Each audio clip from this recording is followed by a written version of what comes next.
자, 반목회 성공은 누구에게 달려있다? 바로 교사에게 달려있습니다. 목회는 목사님만 하는 게 아니라 여러분들이 반을 맡고 있으면 반을 가르치는 작은 교회가 되는 거예요. 20분 반목회는 뭐냐? 원래는 평균적으로 보니까 15분 정도 공과 공부, 성경 공부 그 시간이 우리 한국의 공과 공부가 평균 내봤더니 15분이더라고요. 어쨌든 그럼 1시간은 뭐냐? 예배를 얘기하는 거예요. 예배와 공과 시간까지 뭐 길면 1시간 반 정도 되겠죠? 그럼 주일날만 내가 반목회를 하느냐? 근데 우리는 주중 반목회를 해야 된다.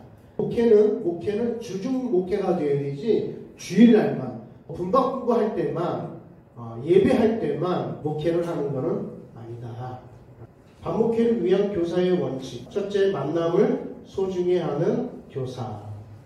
자, 그래서 저는요, 우리 아이들에게 이런 기도 제목을 시키죠. 하나님 일생을 통하여 좋은 사람 만나게 하시고, 제가 좋은 사람이 되게 해주세요. 그러니까 우리는 우리의 자녀들에게, 혹은 우리 주일학교 아이들에게 기도할 때 좋은 사람을 만나게 해달라고 기도해야 됩니다.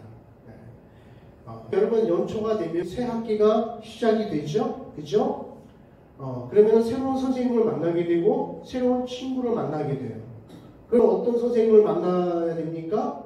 좋은 선생님을 만나야 되죠. 맞습니까? 네. 어떤 선생님이 좋은 선생님이에요? 우리 아이에게 잘해주는 선생님이 좋은 선생님이 아니라, 이해하면 예수님을 잘 믿는 교회 다니는 선생님이 그런 선생님을 만날 수 있게 도와달라고 기도를 해야 됩니다. 그건 평생에 우리 부모들이 기도해야 될 제목이에요. 우리 주일학교 선생님들이 해야 될 그런 제목입니다. 여러분, 우리는 좋은 교회를 만났습니다. 그리고 좋은 선생님을 만났습니다. 두 번째, 영적 리더십으로 영향력을 끼치는 교사. 여러분, 리더십이 무엇입니까? 사람을 움직이게 하는 영향력이죠. 그렇죠? 영적 리더십이란 사람을 움직이게 하는 거룩한 영향력을 이야기하는 거예요. 교사는요, 우리 아이들에게 좋든 나쁘든 영향력을 끼치게 되어 있습니다. 그렇죠? 한 번은 제가 부장으로 있었을 때 남자 선생님 한 분이 계셨는데 키가 거의 한 190 이상 됐어요. 몸집도 이렇게 커요. 그분은 지나가도 딱 알아요. 키가 크니까. 덩치도 있고 하니까. 그 당시에는 얼마나 높이가 컸습니까? 근데 이분은 교사를 하시면서 한 가지 잘못된 게 있었는데 담배를 끊지 못하셨어요. 어느 날 이 선생님이 길을 지나가다가 친구를 만나게 됐네요. 근데 친구가 우연찮게 전해준 그 담배 있죠. 그냥 무심결에 담배를 피게 됐어요. 딱 폰당에 딱 피고 있는데 옆에 자기가 가르치는 주일학교 아이하고 눈이 마주쳤어. 이 선생님이 너무나 당황해가지고 담배를 갖다가 입안으로 넣어버렸어요. 언제 시간이 없다는 거야. 아이가 충격을 받았어요. 바로 집으로 달려가는 거야. 엄마, 아무개 선생님 담배 피다 나한테 들켰다 이러는 거예요. 그러니까 또 엄마가 집사님인데 너무 화가 나잖아. 교회 목사님에게 전화를 하는 거예요. 목사님, 우리 아이가요 아무개 선생님 담배 피는 거를 봤어요. 이거 어떻게 해야죠? 목사님이 화가 나잖아. 그 선생님을 불러가지고 한번 혼낸 적이 있습니다. 여러분, 우리 모든 그리스도인들은 영향력이 있어야 돼요. 그냥 리더십과 영적 리더십의 차이가 뭐예요? 네? 바로 거룩한 영향력이에요. 그 거룩한 영향력은 어디에서 나오느냐? 말씀과 기도에서 나옵니다. 여러분은 영향력 있는 교사입니까? 여러분의 가르치는 학생들에게 얼마나 많은 영향력을 끼쳤습니까? 자, 하워드 헨드릭스는 영향력 있는 가르침에 대해 머리에서 머리로 가르치는 것이 아니라 가슴에서 가슴으로 가르치는 것이다. 여러분, 머리에서 머리로 가르친다고 하는 것은 내가 단순히 알고 있는 지식을 이 아이에게 전달하는 그게 아니라는 거예요. 가슴에서 가슴으로 가르쳐야 돼요. 가슴에서 가슴으로 가르치는 게 무엇을 얘기합니까? 어떤 분에게 질문했더니 사랑으로 가르치는 거예요. 그렇게 얘기를 하더라고요. 물론 사랑으로 가르치는 거 맞습니다만 제가 볼 때는 이거예요. 우리가 아이들하고 만나서 대화를 해보면 여러 가지 많은 대화를 하겠죠. 제일 중요한 거는 뭐예요? 얘들아, 너 아무개야. 선생님은 하나님을 이렇게 만났어. 가슴으로 만난 하나님이 있지 않습니까? 그 하나님에 대해서 얘기해 주는 거예요. 물론 공부에 대한 이야기, 집안 이야기 많이 이야기하잖아요. 학교에서는 어떻게 생활하고 성경 공부도 많이 얘기하겠지만 제일 중요한 거는 내가 가슴으로 만난 하나님을 이야기하는 거예요. 내가 가슴으로 경험한 하나님을 아이에게 전해주면 되는 거예요. 아무개야 내가 하나님을 이렇게 만났어. 그리고 내가 지금 많이 변화가 되었어. 그런 얘기를 하는 게 좋습니다. 두 번째, 아이들의 눈을 잡지 말고 마음을 움직여야 한다. 세 번째, 열정이 있는 교사예요. 열정이 있는 교사가 우리 반을 부흥시킨다. 교사의 열정이 교회학교 부흥의 불씨가 되어야 합니다. 여러분 스스로가 열정이 있다고 생각을 하십니까? 옛날에는 여름성경학교 하게 되면 요즘은 거의 2박 3일 하죠. 예전에는 제가 교사했을 때에는 보통 3박 4일이었어요. 새벽, 오전, 오후 3박 4일 동안 했습니다. 막 동네에 다니고 북치고 돌아다니고 그러면 또 옆에 다른 교회에서 와요. 거기는 작은 북 들고 와. 우리는 큰 북 들고 쿵쿵거리고 오는데 거기는 작은 북 들고 와. 우리는 교가를 부르면서 가는 거예요. 아침에 웃으면서 솟아오르면 다른 교회에서도 똑같이 그 노래를 부르는 거야. 그러니까 우리는 절대로 질 수 없잖아요. 그러니까 북을 더 크게 치면서 더 크게 하자고. 앞으로 가! 그러면 하나 비역가를 있잖아요. 꽃마차를 만들어요. 아이들 거기에 태우고 동네로 막 돌아다니고 지금 그렇게 북치고 돌아다니면 바로 신고 들어올 텐데 그렇게 하는 교회도 이제는 없잖아요. 그 정도는 열심히 있고 그리고 여름성경학교를 하면 선생님들이 휴가를 얻어야 돼요. 휴가. 근데 그때 박 선생님이라고 한 분이 계셨어요. 여선생님인데 제가 그때 부장이었거든요. 박 선생님 여름성경학교가 언제부터 언제까지 있는데 그때 휴가를 좀 얻으셔야 되겠습니다. 그랬더니 예 제가 사장님께 얘기해 보겠습니다. 그러더라고요. 얘기해 보시라고. 그 다음날 됐습니다. 박 선생님 휴가를 얻으셨습니까? 그랬더니 고 선생님 휴가가 안 된다고 하는데 어떻게 하죠? 그러더라고요. 할 수 없죠. 어떻게 합니까? 좀 안 됐던 모양이에요. 제가 다시 한번 사장님께 얘기해 보겠습니다. 그러더라고요. 그 다음날 저한테 연락이 왔습니다. 고 선생님 다 해결됐습니다. 휴가를 얻으셨군요. 그랬더니 그 박 선생님이 하는 말이 아니요. 던졌습니다. 하는 거예요. 뭐를 던졌을까요? 사표로 던졌다는 거예요. 아니 박 선생님 이 여름 성경학교 때문에 사표로 던지시면 어떻게 합니까? 하나님이 다 알아서 하십니다. 하는 거예요. 걱정하지 말라는 거예요. 근데 저는 또 걱정이 되잖아요. 여름 성경학교 때문에 내가 괜히 얘기해서 사표를 냈으니까 걱정이 되는 거예요. 걱정하지 말아요. 하나님이 다 해결해 주신다는 거예요. 그래서 여름 성경학교를 4일 동안 하고 그 다음 주간에 우리 소년부라고 했어요. 5학년, 6학년에 수련회를 2박 3일인가 갔어요. 그리고 나서 놀라운 일이 벌어졌어요. 시간이 딱 이제 마치고 월요일날 그 박 선생님한테 연락이 왔어요. 회사에서 스카우트 제의가 온 거야. 더 좋은 자리, 월급도 더 많이 주는 대로.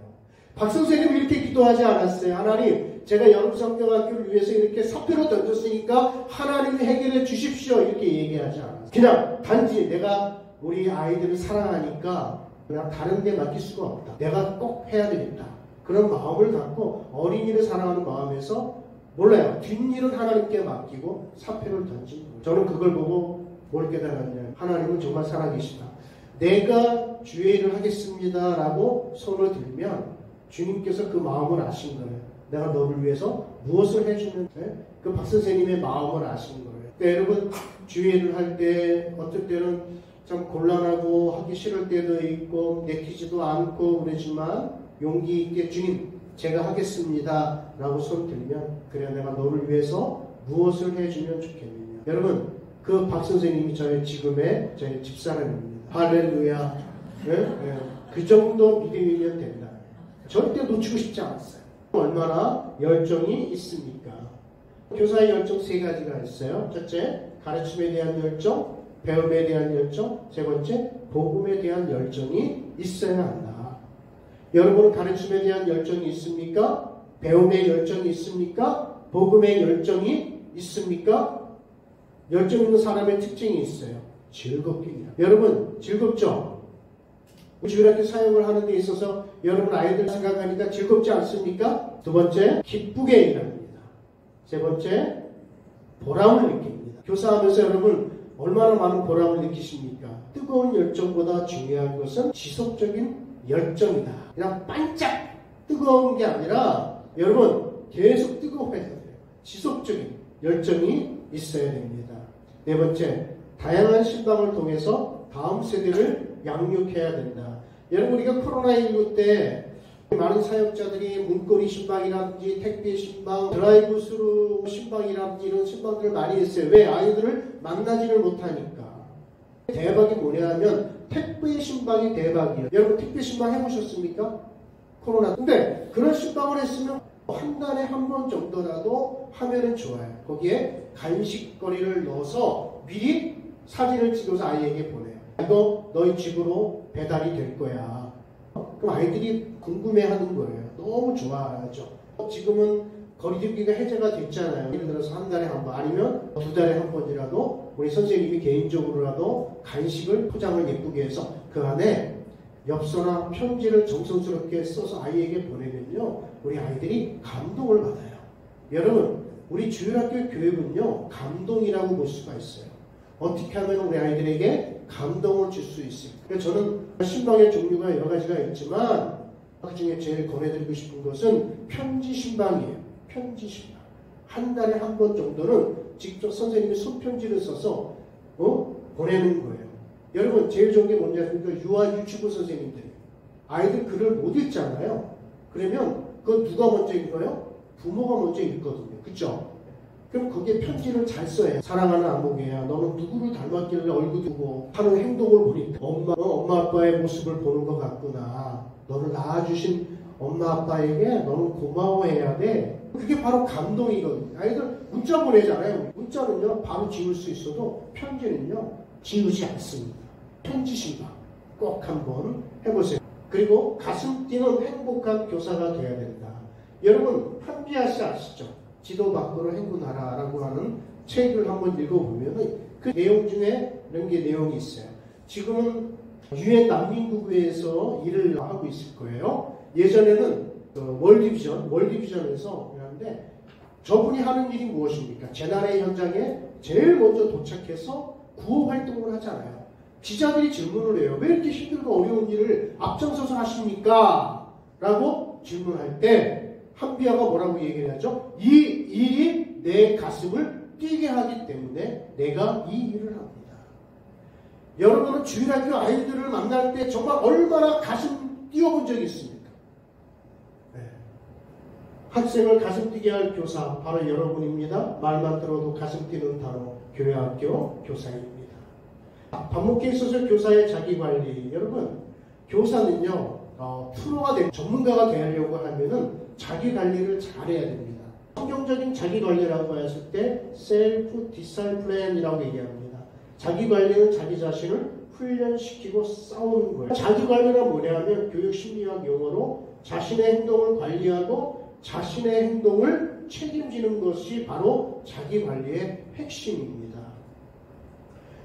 경영학자 피터 드리커는 그의 책 프로페셔널의 조건에서 인생의 프로가 되려면 자기 관리를 잘해야 된다. 그 중에 하나는 뭐예요? 자신의 일을 정기적으로 검토하고 자신이 어떤 사람으로 기억되기를 원하는가라고 하는 거예요. 그럼 교사의 자기 관리 성공 원칙 첫 번째는 기본기를 갖춰요. 여러분은 교사로서 기본기가 있습니까? 모든 일에 있어서 기본기가 없으면 그 일을 잘 해나갈 수가 없죠. 스포츠를 하는 선수들은 기본기가 우선이지 않습니다. 교사로서 기본적으로 갖춰야 될 게 무엇입니까?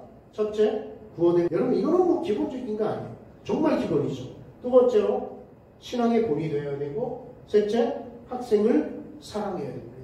다 우리가 이거 모르는 거 있으니까 당연히 해야 될 일이죠. 이게 기본이죠. 교사로서 기본적으로 갖추어지지 않으면 교사는 그만둬야 돼요.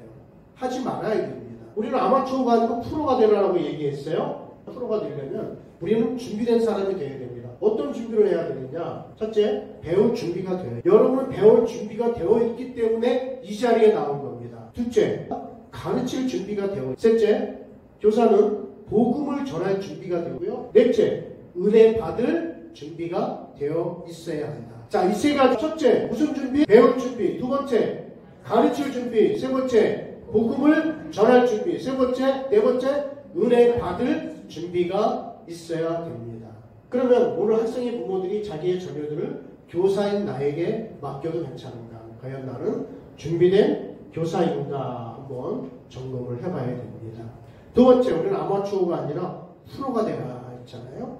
교사는 자기 평가를 통해서 성숙해집니다.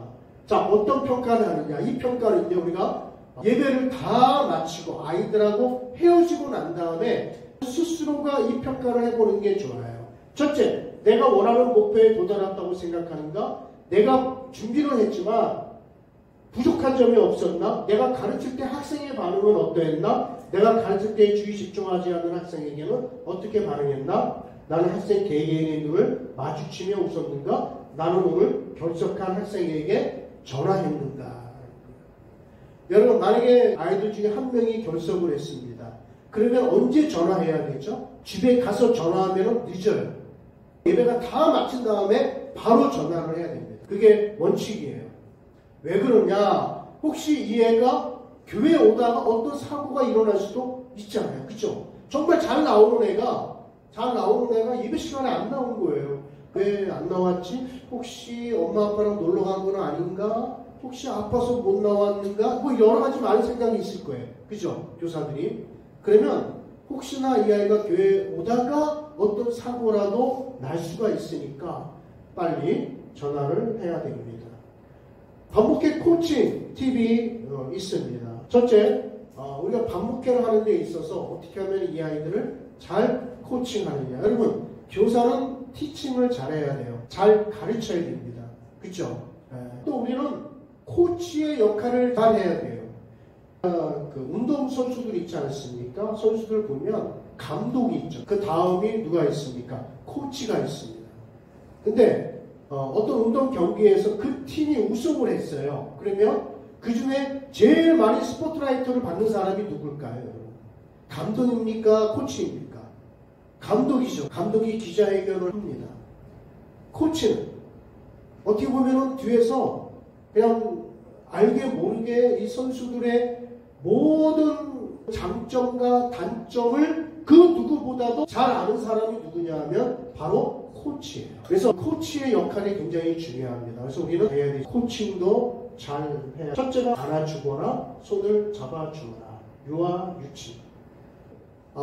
이런 아이들이 있어요. 만약에 9시 예배라고 쳐요. 예전에는 9시 예배가 많았어요. 오전에. 그 추운 겨울날에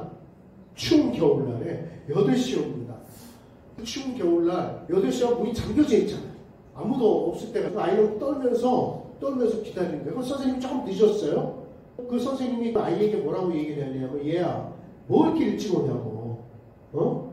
이 추운 겨울날 한 10분 전에만 와도 돼.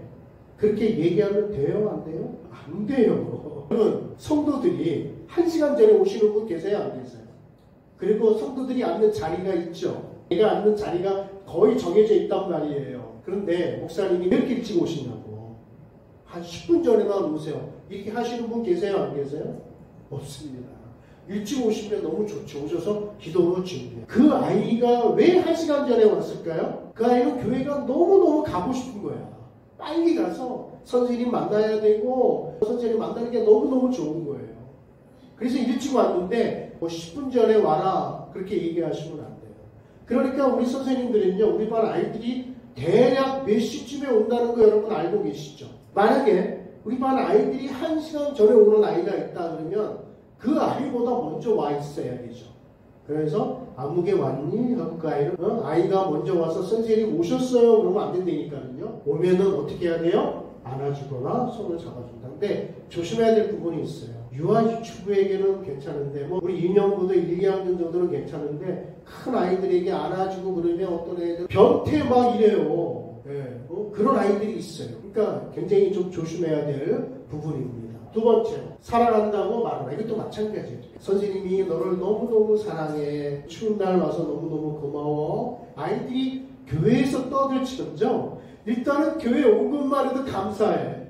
너무 좋아. 세 번째, 학생의 이름을 불러. 야, 그러는 선생님은 안 계시죠? 네? 아무개야 하면서 또 이 아이들 사랑스럽게 아이들을 이제 불러줘야 됩니다. 그리고 웃으며 아이들을 맞이하면 좋고요.